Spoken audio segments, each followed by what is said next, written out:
Imagine you have been working on a presentation for last few weeks and you have put your heart and mind into it. On the final day of the delivery, your manager comes and says, "Sorry, you can't present." How would you feel? How would you react? I'm sure your heart is going down to sink.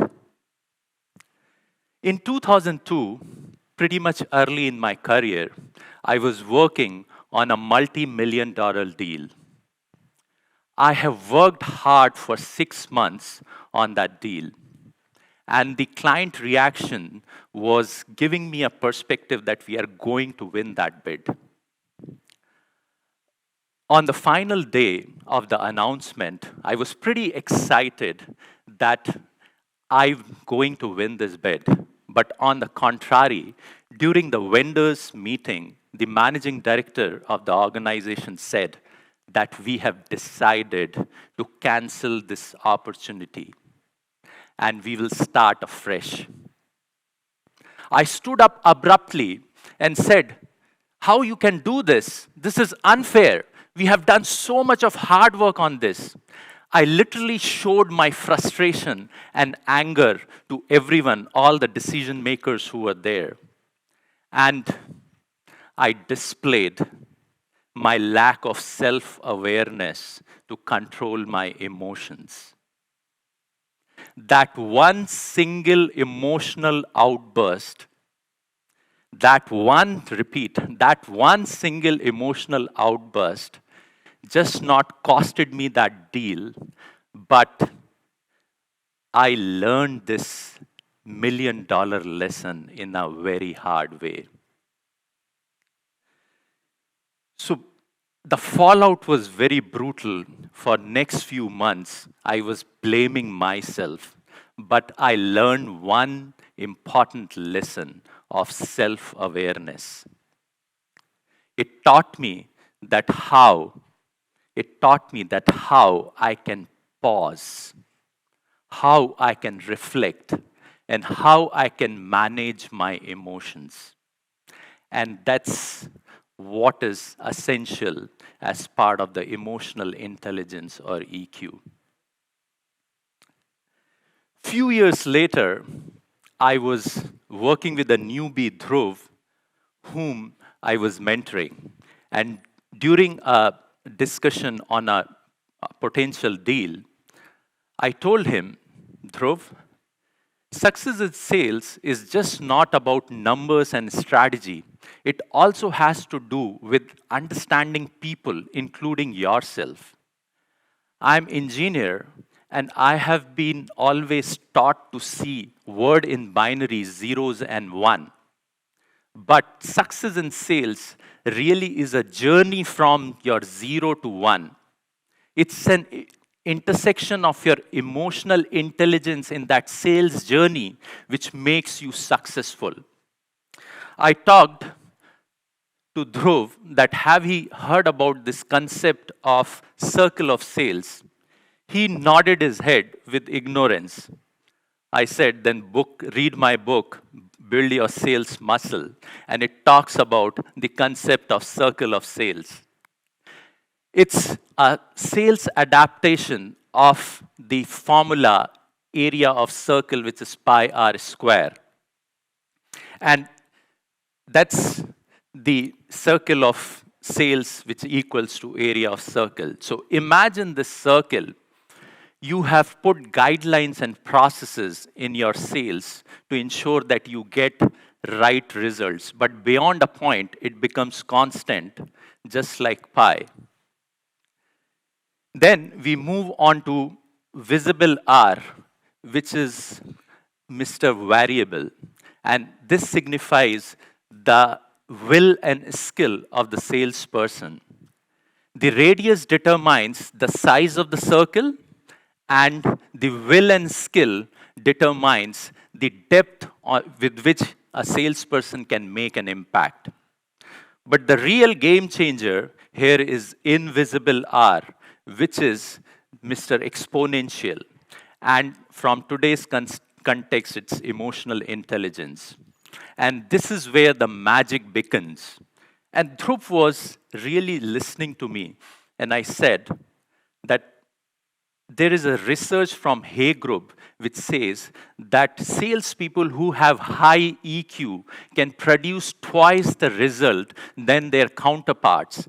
And Dhruv just was super excited to hear that and said, how that's possible? I said, it's very much possible because the salesperson which has high EQ connects with the people, foster brilliant relationships, he inspires people around them, and eventually he can lead both with heart and strategy. Few months back, I was scheduled to take an interview of a candidate, and just 15 minutes before the interview, he declined the call. For a minute, my initial reaction was of surprise with a dose of anger, but then I took a pause and said, let me call him. I picked up the phone and said, hello, we had a call today, and I see you have declined the call.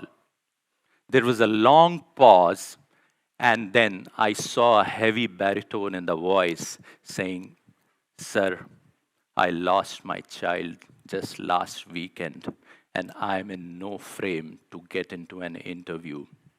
I was literally shocked to hear that, but I just composed myself and said, I'm sorry to hear your loss, and we will wait for you. And I personally will call you after 2 weeks. So, on the other hand, I was happy that I just didn't came to or jump to a conclusion. And this is the powerful reminder of empathy, that how you need to understand others man's perspective before taking a reaction. And that's so much valid in your sales, because it's so important that your team should understand and realize that you really care for them. And if they feel that, if they believe that, then it's where they will be aligned to your strategy. They will be aligned to your vision to deliver what you need. So it's all about heart-to-heart connection to really make the difference. Finally, my daughter, Janvi, she's not a sales expert, but she taught me a profound lesson. She recently got admitted in Nasi Monji in Mumbai, and she was determined to let me her go to Mumbai. And then there was this discussion which happened. Janvi, why you have chosen Nasi Monji to do your BSc psychology? Dad, Narsi Monji is one of the best colleges in India, and it's offering me a BSc in psychology, which means I can learn psychology in a very scientific and neurological manner, which none of the other colleges are actually giving me. They are all giving me BA degree. I said, okay, but how that really aligns to your future goals? She said, Dad, it's a 4-year course, and the final year is all on research, and I will make sure that I do best of my research so that I can directly get enrolled into a PhD program, and in that way, I can fast track my learning by 2 years by skipping my post-graduation. Okay, you have really done your homework well, but Mumbai, it's quite far from Delhi. Yes, I know, Dad, but I have heard so many times from you saying that Mumbai is a city with rich cultural diversity and probably the safest place in India, specifically for women. So this is the place from where I want to do my further studies. So what stops you? I said, nothing, beta. You have left me speechless, and I have to agree with you. Let's go to Mumbai. So that's all about the openness to listen and strategic questioning. And that's so true in sales also, that if you can actually ask or be open to listen to your customer, you can emotionally connect with them. And then there is a high probability that the customer is going to take decision in favor of you. So now let's get into this whole strategy and heart. And I will conclude this with this SEO framework. So this SEO framework becomes the three pillars to your emotional intelligence. And the first one is all about self-awareness. So close your eyes and just think of one of your difficult conversations which you had. Think of what was the emotions which were there. Were you frustrated? Were you anxious? Were you excited? Acknowledge those feelings, because once you start understanding your emotions, that's the first step for you to regulate them. Second is empathy.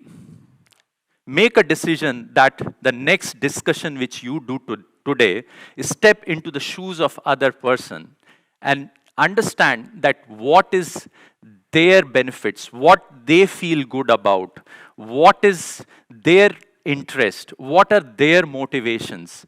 And in that way, you would be able to create that heart-to-heart connection with that person. Openness to listen. Make sure that when you are talking to someone today, just be assured of yourself that you are going to listen to him. Make sure that you are asking open-ended questions. Make sure that you are giving him time to express himself freely. And in that way, the person will feel that you are really caring about him. So, if you can work on these skills, you can not only become a very effective salesperson, but you will become a great leader and a better human being. So as you go out today, remember, it's not about what you do. It's all about how you connect with people. And in that way, you can drive to become best salesperson. Thank you.